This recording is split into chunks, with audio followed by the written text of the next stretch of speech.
이 세상에서 가장 많이 순교를 당한 것이 있다면 바로 주기도문일 것이다. 종교개혁자 마틴 루터 목사님이 한 말입니다.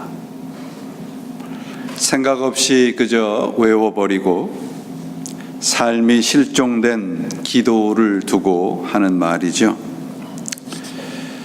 또한 성경에서 가장 많이 악용된 구절이 있다면 바로 오늘의 본문일 것입니다. 범죄를 저지른 사람이 자신을 비난하는 사람들을 향해서 너희 중에 죄가 없는 사람이 있다면 나와봐라 라고 목청을 높이는 경우를 우리는 아주 자주 목격을 하게 됩니다. 당신 역시도 나와 똑같이 실수를 범하고 똑같이 죄를 저지를 수 있다는 사람이라는 것을 가지고 자신의 죄를 정당화하고 비난으로부터 달아나려고 악용되는 구절이 오늘 본문의 내용입니다. 과연 본문이 그렇게 사용이 돼도 좋은 것일까? 또한 단순히 누구든지 예수를 믿는 사람은 용서하라고 하는 내용이 오늘 예수님의 말씀의 핵심인가? 오늘 본문은 참 특이한 그런 역사를 가지고 있습니다. 오래된 성경 사본에 보면 오늘의 본문은 생략이 되어 있는 사본들이 참 많아요. 또 어떤 사본에는 기록이 되어 있기도 하고 어떤 사본에는 없기도 하고 또 어떤 사본을 보시면 요한복음이 아니라 다른 복음서에 기록이 되어 있기도 하고 또 요한복음 오늘 8장에 있는데 그 8장이 아니라 또 21장에 기록이 되어 있는 사본도 있기도 합니다. 초대 기독교 공동체에서는 오늘 본문을 성경에 넣기를 그렇게 좋아하지 않았습니다. 왜냐하면은 가늠한 여인을 용서를 한다라고 하는 이것을 가지고 교회가 그렇다면 이 음행하는 것을 용인하는 공동체가 되지 않겠느냐, 그런 평판을 받지 않겠느냐라고 생각을 해서 교회의 거룩성을 해칠 가능성이 있다는 생각을 가지고 오늘의 이 본문을 성경에서 이렇게 빼놓은 경우들이 참 많습니다. 여러분들이 본문을 자세히 보시면은 7장 53절부터 8장 11절까지는 이렇게 가로로 묶여 있어요. 여러분 성경에도 이렇게 가로로 묶여 있는 것을 찾을 수가 있으실 겁니다. 그 이유는 고대 사본에는 본문이 빠져 있기 때문입니다. 아까 말씀드렸듯이 옛날의 사본에는 이 8장의 이 본문이 21장에 가 있기도 하고 누가복음에 기록이 되어 있기도 합니다. 누가복음 21장 37절부터 38절 이후에가 어찌 보면 문맥상으로 보면 오늘 본문의 말씀이 누가복음에 있는 것이 훨씬 더 자연스러워 보입니다. 왜냐하면은 두 가지 이유 때문에 그런데, 하나는 서기관들과 바리새인들이라고 하는 표현이 요한복음에는 오늘 본문에만 유일하게 등장을 해요.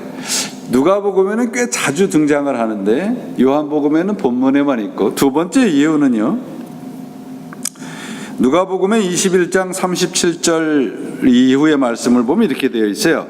예수께서 낮에 성전에서 가르치시고 밤에는 나가 감람원이라 하는 산에서 쉬시니 모든 백성이 그 말씀을 들으려고 이른 아침에 성전에 나아가니라. 오늘 7장 53절은 뭐라고 되어 있습니까? 다 각각 집으로 돌아가고 예수는 감람산으로 가시니라. 그러니까 누가복음에 있는 내용과 아주 자연스럽게 연결이 되어 있는 것을 볼 수 있죠.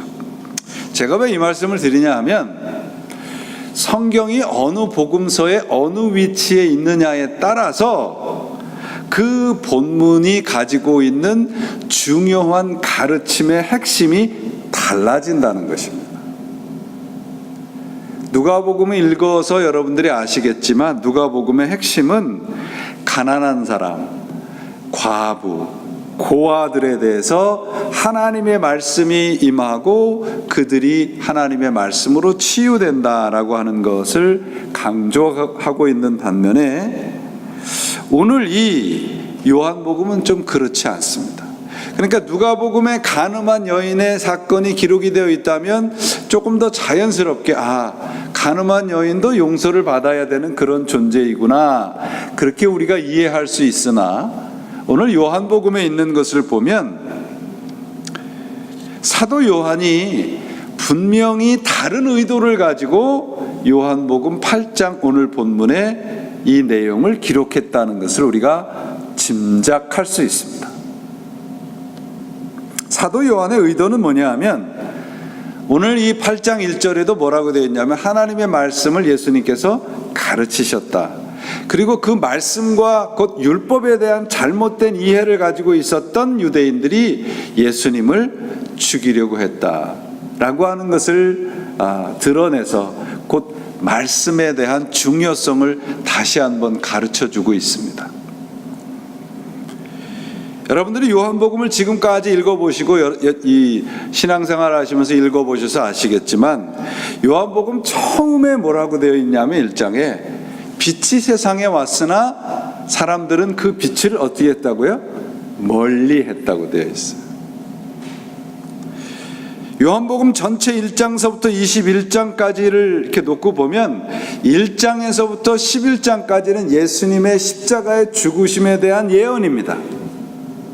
그리고 12장에서부터는 결국 예수님께서 십자가에 달려 돌아가셨다라고 하는 것을 증언하고 있고, 결국 1장에서부터 21장의 전체 요한복음의 내용은 뭘 얘기를 하고 있다는 것입니까? 그러면 십자가의 죽음을 이야기하고 있다는 것입니다. 죽음에 대한 메시지 이외에는 요한복음에 기록이 되어 있지 않다고 단언할 수 있는 것이죠. 이것이 다른 마태, 마가, 누가복음서와는 다른 것입니다. 마태, 마가, 누가복음서는 예수님의 생애, 태어나시고 자라시고 또 공생애를 하시는 것에 초점을 두고 기록을 했다면 요한복음은 그렇지 않습니다.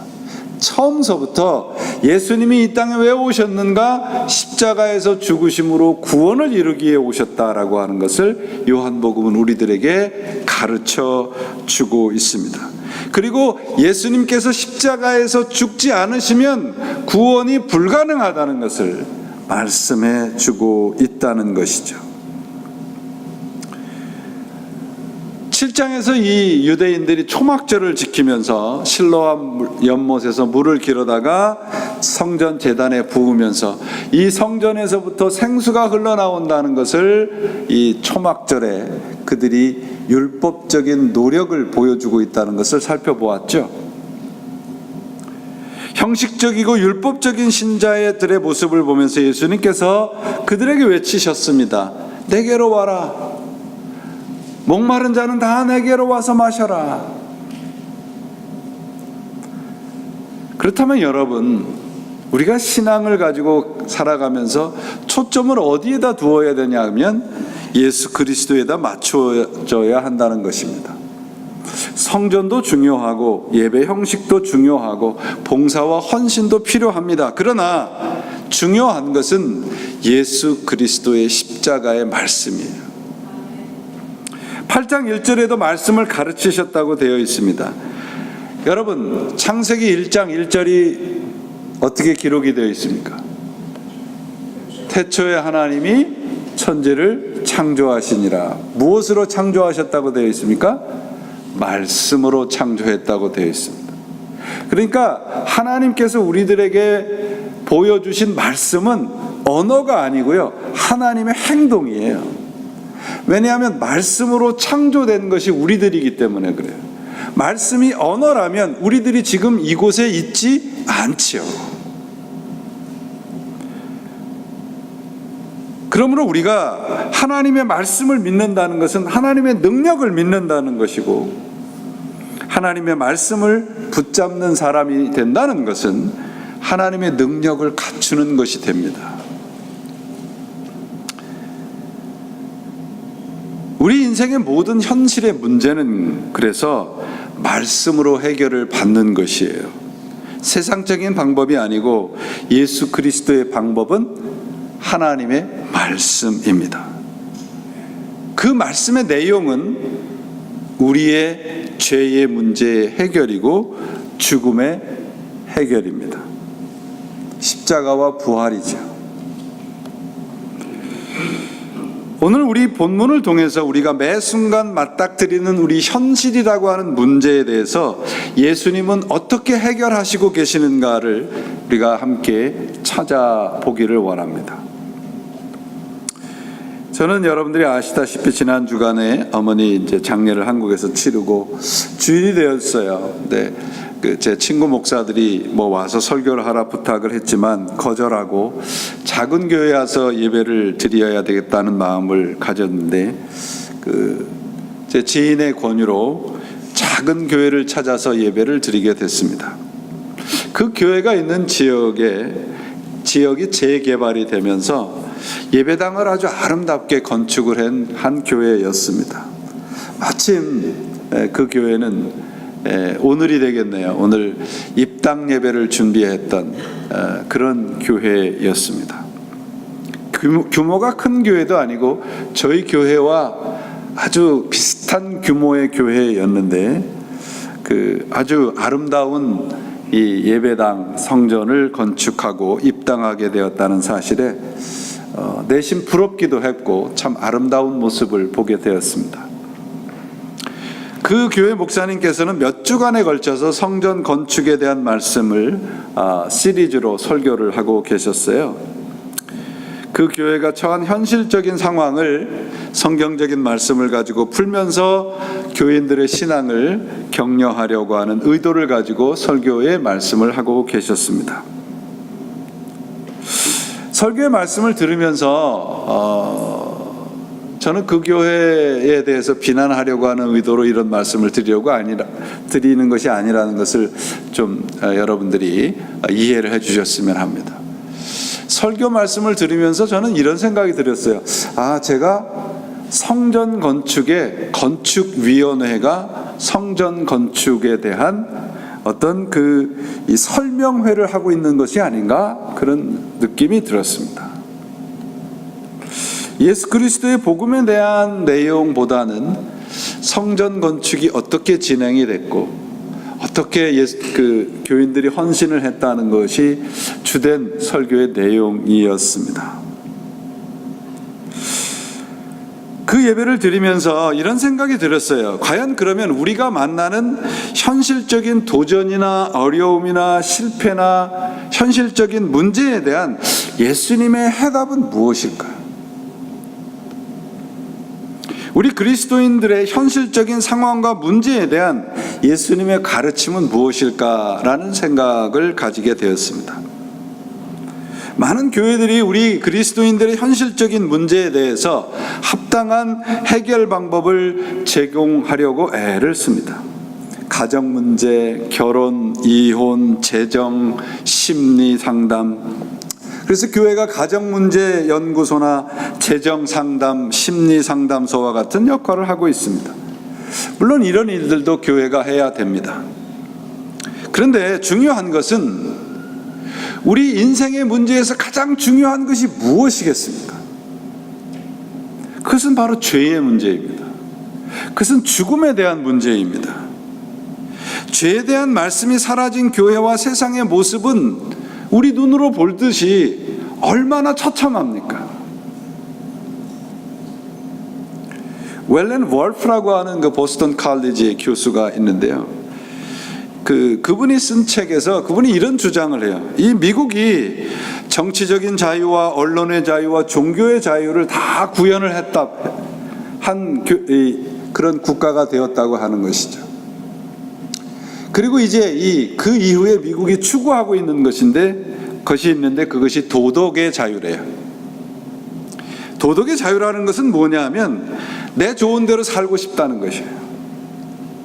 도덕과 윤리에 얽매이지 않고 내 좋은 대로 살고 싶은 자유를 누리고 싶다라고 하는 것이 지금 미국이 가고 있는 방향이라고 하는 것을 이 엘프 교수는 지적을 하고 있습니다. 여러분, 우리는 바로 이런 시대에 살고 있어요. 죄가 미화되고 있습니다. 간음이라고 하는 것을 로맨스로, 탐욕을 비전으로 둔갑을 시키고요, 이기심을 개인의 권리로 둔갑을 시키고 있습니다. 그리고 문화라는 이유로 음란한 것들이 이 사회에 자리를 잡아가고 있습니다. 대표적인 것이 동성애죠.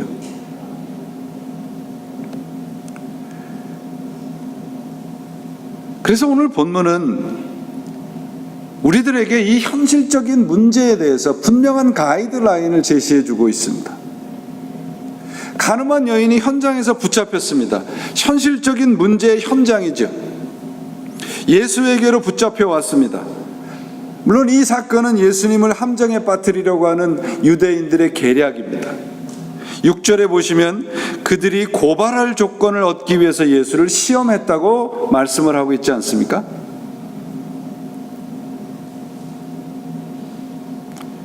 예수님께서 어떤 대답을 해도 예수님은 함정에 빠지게 되어 있습니다.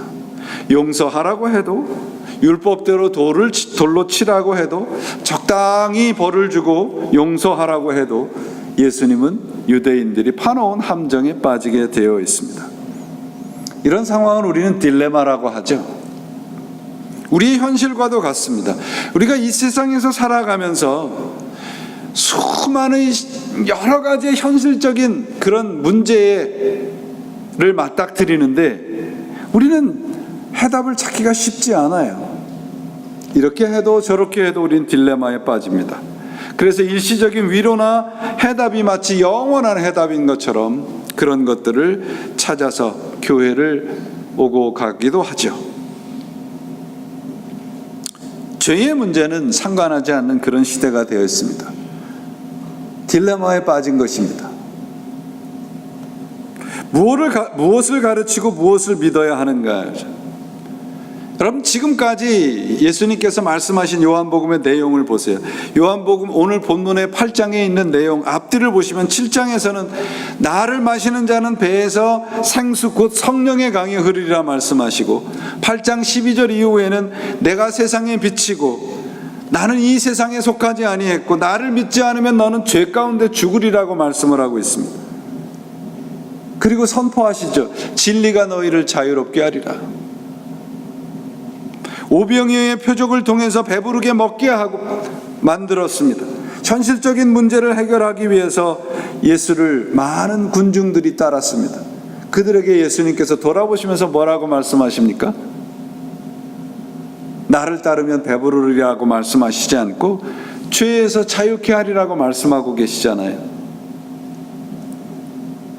예수님은 우리 모든 현실의 문제에 대한 해답으로 죄의 문제의 해답을 그 해답으로 제시하고 있다는 것을 성경을 통해서 우리는 발견할 수 있어요.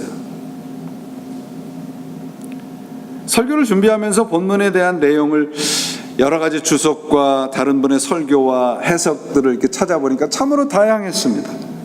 예수님께서 본문에 땅에다 글을 쓰셨는데 뭐라고 쓰셨을까요, 여러분? 궁금하지 않으세요? 그걸 또 연구하는 사람들이 있더라고요. 뭐라고 쓰셨는지 과연 어떻게 그 해답을 찾을까? 여러 가지 이렇게 글들을 보니까 참 다양했습니다. 또 예수님께서 얼마나 사랑이 많으신 분이기에 그 간음한 여인을 용서하셨는가, 용서하라고 하는 용서의 의미를 선포하는 분도 있었습니다. 물론 이 내용들이 다 오늘 본문에 포함되어 있는 것이기도 합니다. 그런데 조금 더 여러분들이 생각을 하시고 오늘 본문을 들여다보세요. 간음하다가 현장에서 잡혀온 여인에 대해서 예수님께서 뭐라고 말씀을 하시는 거예요? 다시는 돌아가서 간음하지 말라고 말씀하지 않고 다시는 돌아가서 죄 짓지 말라고 하잖아요. 비도덕적인 행동을 이제는 하지 말라고 하는 것이 아니라 죄를 짓지 말라고 말씀하시고 계세요. 곧 죄의 문제의 해결이 우리의 현실에 대한 해답이라고 말씀을 하고 있는 것입니다. 그래서 본문은 주님에게 우리가 조금 더 초점을 두고 바라봐야 합니다. 많은 설교자들과 많은 이 주석들이 본문을 용서받은 여인의 초점을 두고 본문을 이해합니다. 물론 용서에 대한 말씀도 이 본문에 포함이 되어 있습니다. 그러나 용서에 대한 말씀에다만 초점을 두면 어떻게 되냐면요, 죄의 문제가 어디론가 사라져 버려요.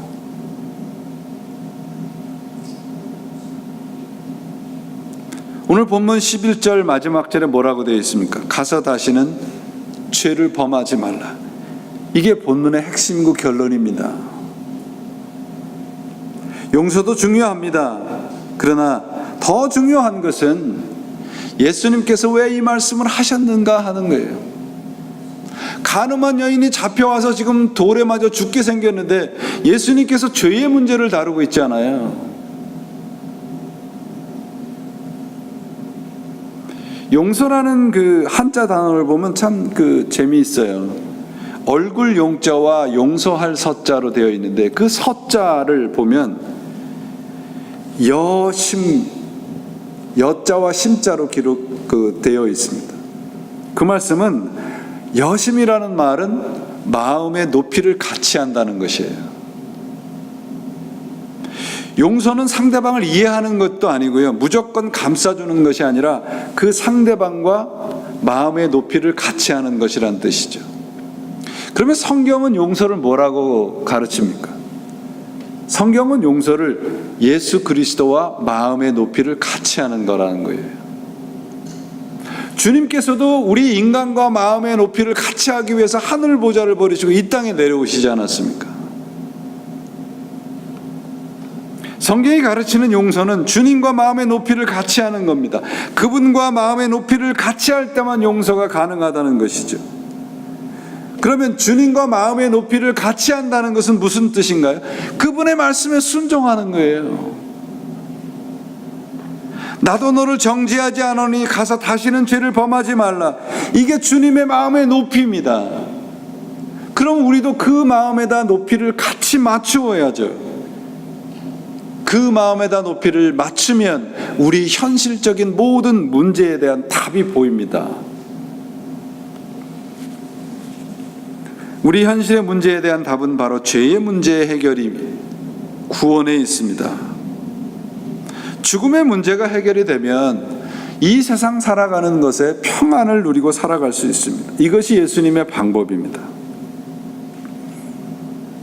성경을 통해서 우리가 볼 수 있잖아요. 간음한 여인의 현실을, 오늘 본문에 이 현실을 예수님께서 어떻게 해결하시나요? 죽은 나사로의 죽음의 문제를 예수님께서 어떻게 해결하시나요? 육신의 허기에 차 있는 그 군중들의 그 육신의 허기를 예수님께서 어떻게 해결하시나요? 세상과 다른 종교는 다른 곳에서 물을 길어다가 제단에 붓는 그 초막절의 유대인들의 행위처럼 자신들의 노력으로 해결을 하려고 하는데 예수님께서는 뭐라고 말씀하세요? 나에게로 와서 마셔라 말이에요.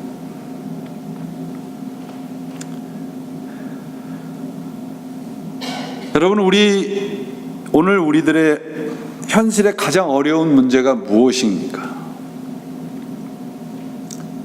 바로 죽음의 문제이잖아요. 죄의 문제입니다. 우리 주님은 죄를 해결하시는 분이십니다. 죽음의 문제를 십자가를 통해서 해결해 주셨습니다. 그분 안에서 해결받으면 우리는 형통할 수 있습니다. 우리 흔히들 얘기하잖아요. 죽으면 다 끝입니다. 그런데 이 죽음의 문제가 해결이 돼서 죽은 다음에 영원한 생명으로 이어진다라고 하는 이 확실한 문제의 해결을 우리들에게 예수 그리스도를 통해서, 십자가를 통해서 우리들에게 주셨다는 것이 믿어진다면 오늘 우리가 현실에서 조금 어려워도 작은 현실이라는 돌뿌리에 채에서 넘어져도 괜찮지 않겠습니까? 죽음보다 큰 문제는 없잖아요, 여러분. 오늘날 우리 그리스도인들과 교회의 문제는 바로 여기에 있습니다. 현실적인 우리가 닥치는 문제를 세상적인 방법으로 해결한다는 것이 바로 문제예요. 가늠한 여인이 현장에서 잡혀온 현실, 이 문제의 해결은 예수 그리스도 안에 있습니다. 죄를 구원하시는 그리스도 안에 해답이 있다는 말씀입니다. 여러분, 우리가 그런 얘기 하죠.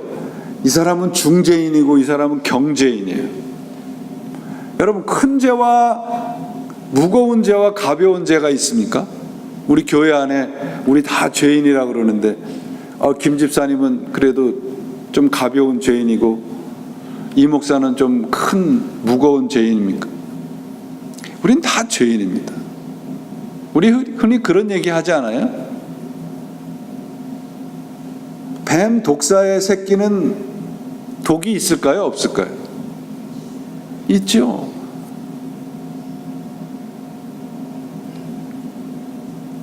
어떤 분의 글을 보니까 한국에서 이런 일이 있었대요. 한국의 어떤 학교에, 초등학교에서 두 어린이가 이제 가장 모범적인 어린이 상을 받게 되는데 둘 중에 하나를 뽑아야 되는 거예요. 이 두 어머니의 부모가 그 일을 알고 학교에 와서 싸우는 겁니다. 우리 아이가 더 모범적이다고, 우리 아이가 더 모범생이라고. 이 부모와 우리는 별반 다르지 않아요.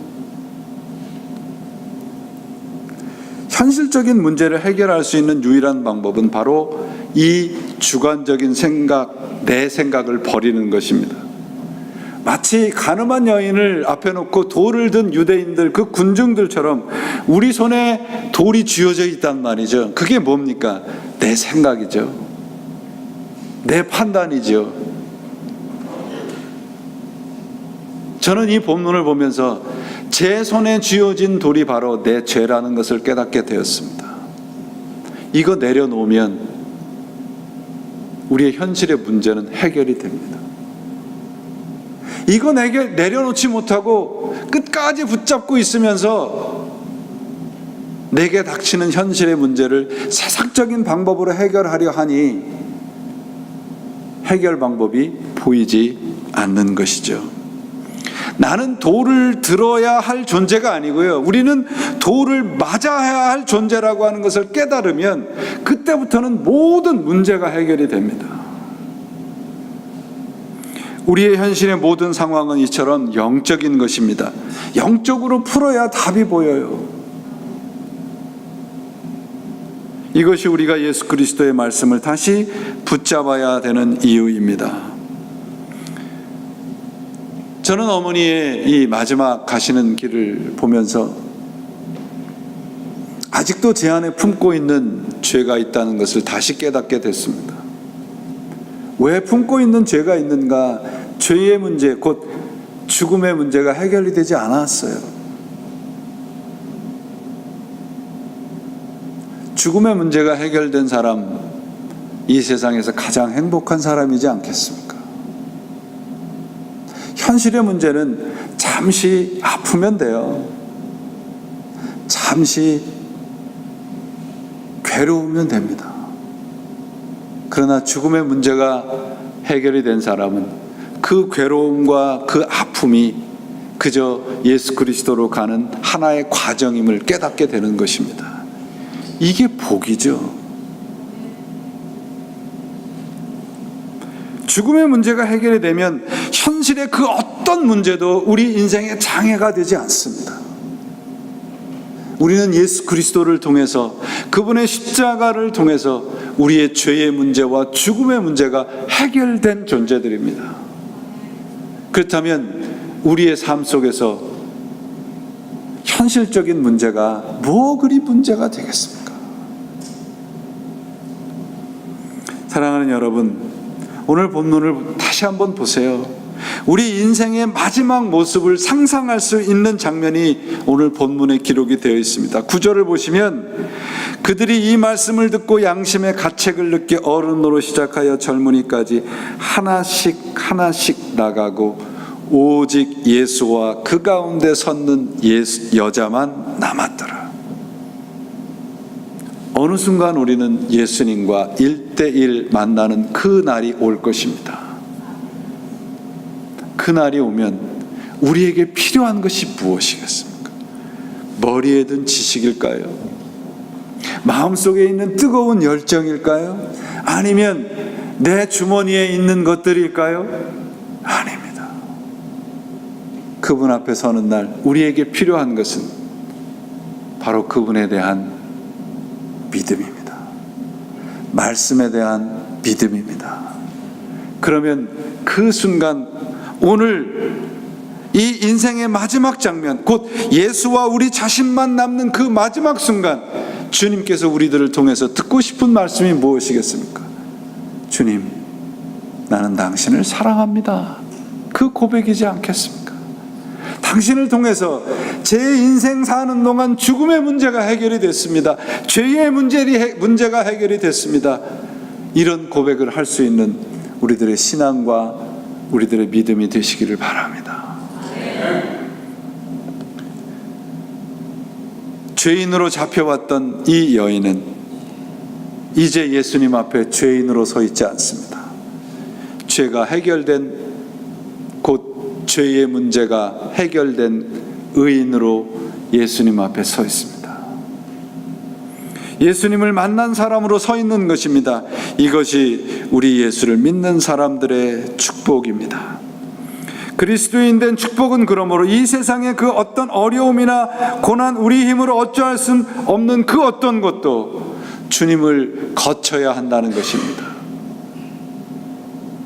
오는 동안 비행기가 오랜 시간 와서 제가 책을 하나 사서 읽었는데, 예전에 읽었던 책입니다. 헬무트 딜리케라고 하는 그 독일의 고백교회 목사님, 나치에 대항했던 목사님이 쓴 책입니다. 현실과 믿음 사이라는 책인데요, 그곳에서 이 틸리케 목사님이 이런 말을 해요. 이 말씀이 저에게 얼마나 은혜가 되고 여러분들과 함께 오늘 설교의 결론으로 내리려고 합니다.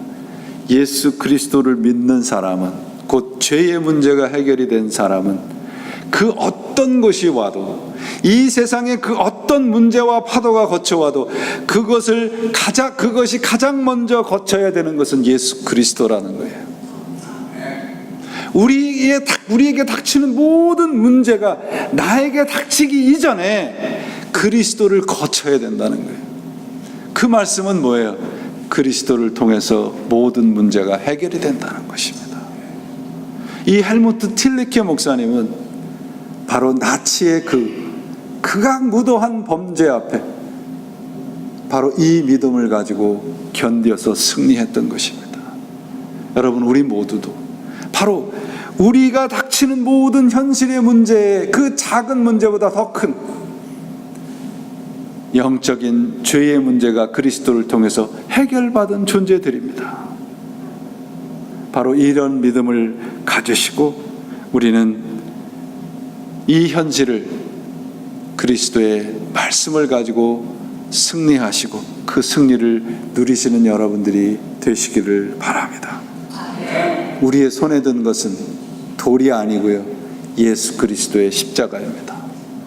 그 십자가 붙잡으셔서 우리 교회가, 여러분 모두가 주님 안에서 모든 문제의 해결을 받는 승리를 누리는 여러분들이 되시기를 예수님의 이름으로 축원을 드립니다.